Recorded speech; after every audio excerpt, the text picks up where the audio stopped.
What is the best choice for a new virtual reality headset for Microsoft Flight Simulator in 2026? In this video, my top 5 reasons to try the Pimax Crystal Light, and I'm doing it from the perspective of someone exploring VR in our flight sim for the first time. I'm a helicopter simulation enthusiast, so I want to know how the Crystal Light is going to lift my game. Now, this is not a paid video. Pimax loaned me a Crystal Light so I can make this for you, and I am free to give you my completely honest opinions and experiences. Also, Pimax is offering you a discount. There's an affiliate link in the video description, and if you want to use that, just check my code LET'SFLY is loaded. If you purchase a Crystal Light or a Crystal Super following that route, I might receive a small commission at no extra cost to you. Now, you don't have to use that, but if you are thinking of purchasing, then that would be a great way to show your support for this channel. Thanks. So let's get into our 5 reasons and let's fly. And you join me in the spectacular South Island of New Zealand in the Cowan Sim H130 for this look at the clarity of the Pimax Crystal Light. So let me jump inside and switch to VR. Now, 2 things to know about the image quality that you see here in YouTube. I can only take you a slice of one of the eyes here, so you do not get all of the image. That's the way it works. I'm going to guess that you probably get about 30 to 40% of one of the 2 eyes, so you're only getting a fraction of the number of pixels that are being generated for this rather impressive view that I'm enjoying inside the headset right now.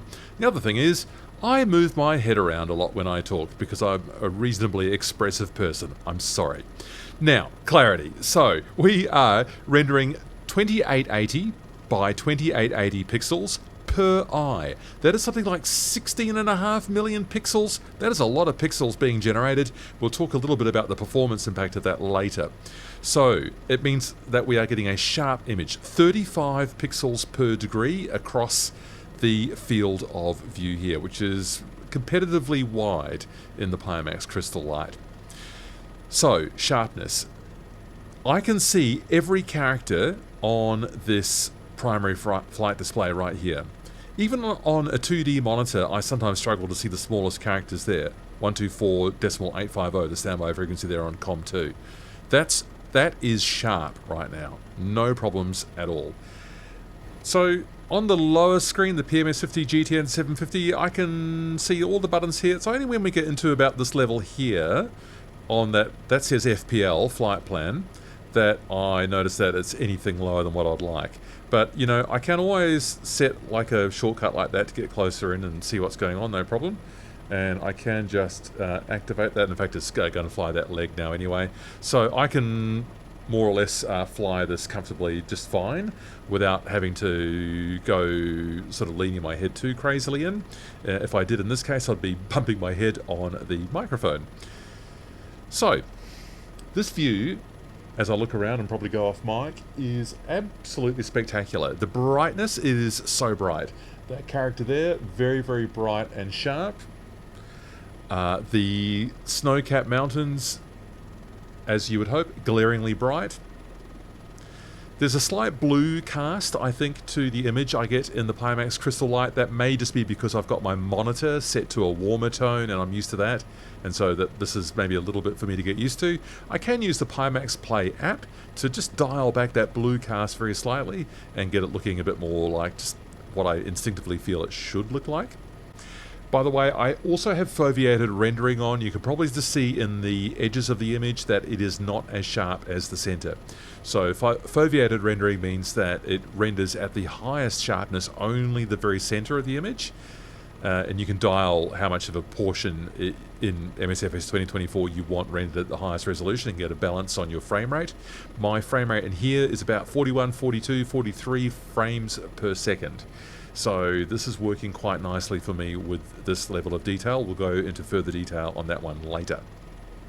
The Pimax Crystal Light does not have dynamic foveated rendering, so maybe in the Crystal Super, I can just look around with my eyes and it will track my eyes and render the highest resolution wherever my eyes look I'm not quite sure what that's going to look like on YouTube when I get around to testing that one of these days. We shall see. But here in the Pimax Crystal Light with the fixed foveated rendering only the center portion at the highest resolution, no problems at all.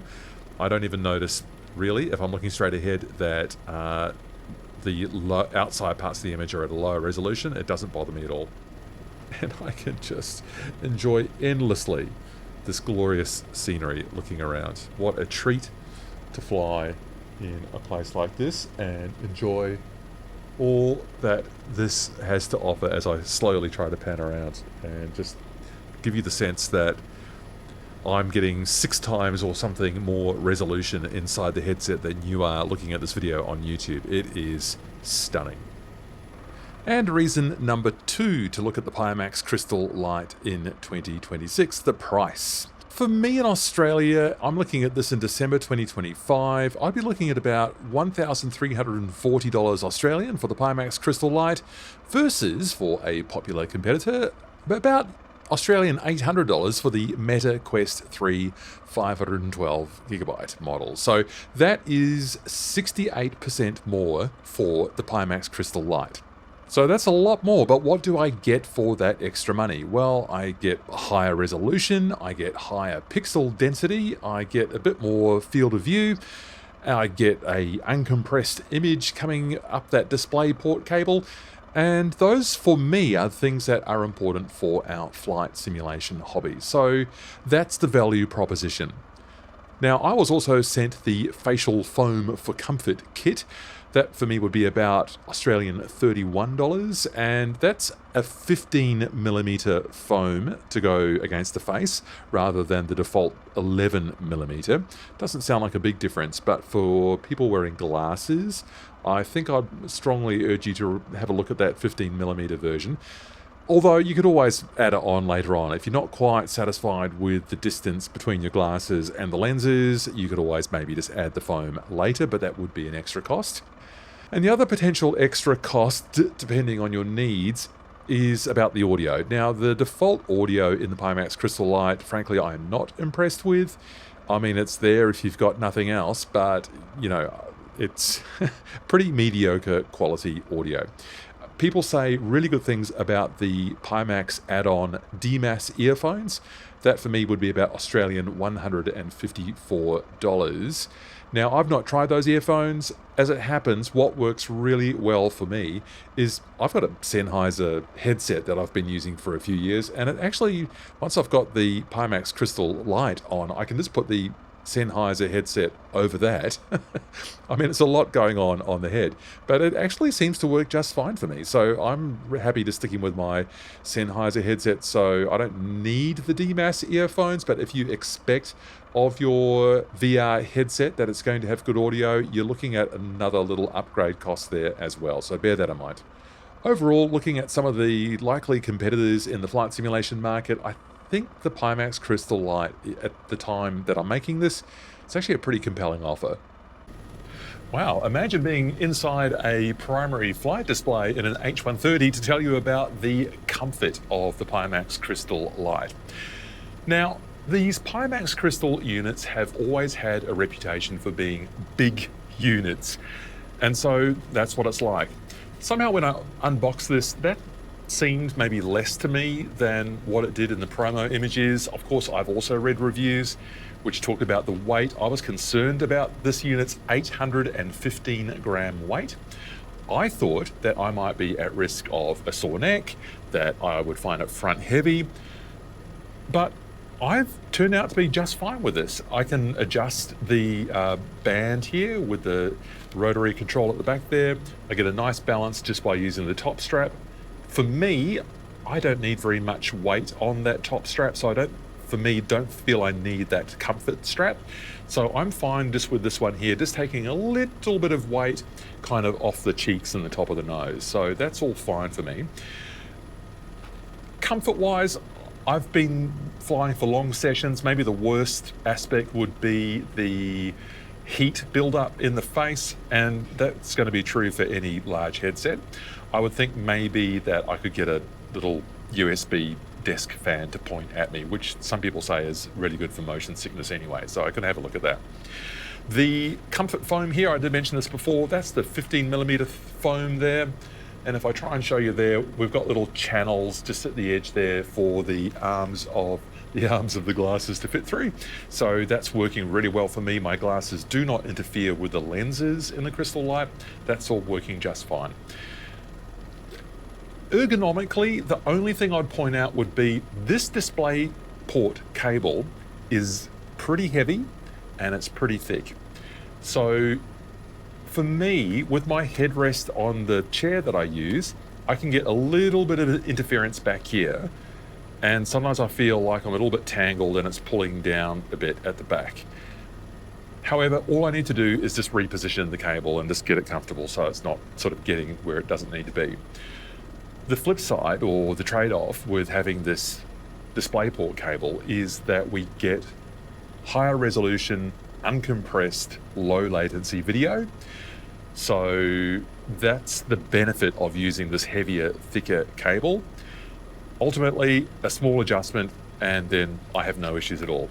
Comfort-wise, I'm actually going just fine with this Crystal Light.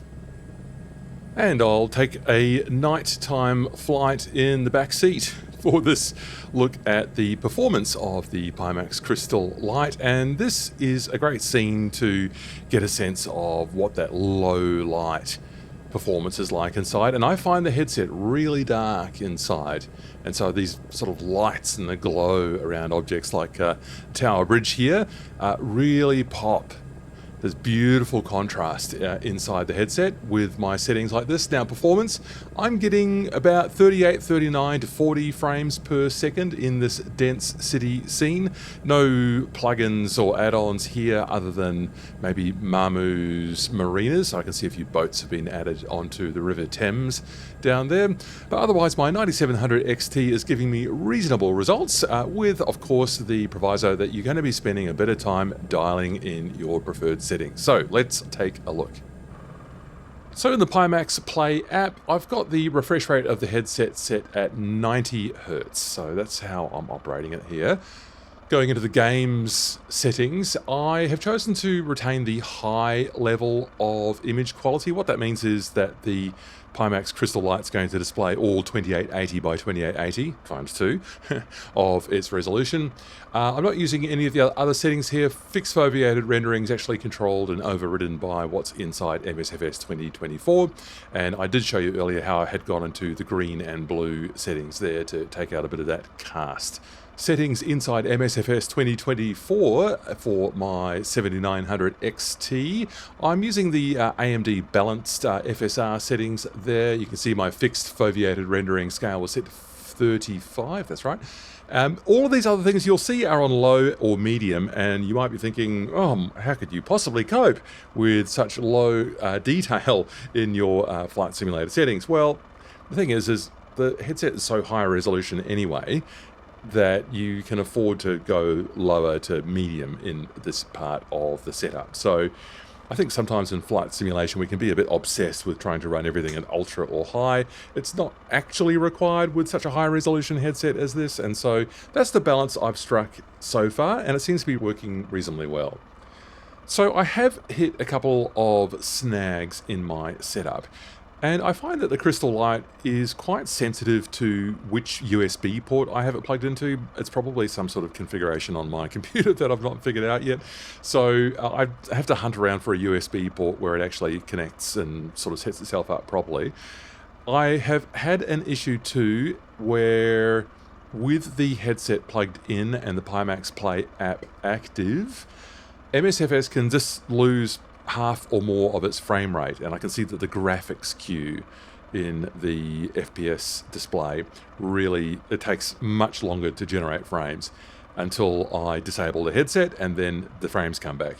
And so sometimes I need to restart, and then once it's all stabilized, it's perfectly fine. But I've yet to sort of figure out if there's some kind of configuration issue in my AMD motherboard, the AMD processor, the AMD chipset and the GPU, Windows itself, MSFS 2024, and Pimax Play. So there's a lot of stuff going on, and I haven't quite tracked that one down yet. Whatever the case, it's likely you're going to be spending quite a bit of time getting the settings working nicely for you. And so I think it's worth mentioning that people do come across technical issues, as I have. We're not in a console realm here where all the hardware is standardized, so it's just part of our simulation hobby, unfortunately. And reason number 5 to look at the Pimax Crystal Light in 2026, fun! I find this fun.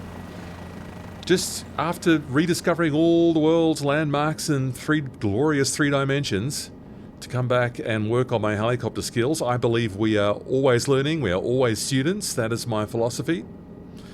And virtual reality in higher resolution and bright like this one is an excellent tool to help develop your tools in this, your skills in this challenging activity, helicopter piloting. I haven't said anything about the head tracking. The head tracking works just fine as I look around. The one time it didn't work, I was thinking to myself, why has my head tracking stopped working? I took my headset off, the sun had gone down, and I hadn't put on any lights in the room.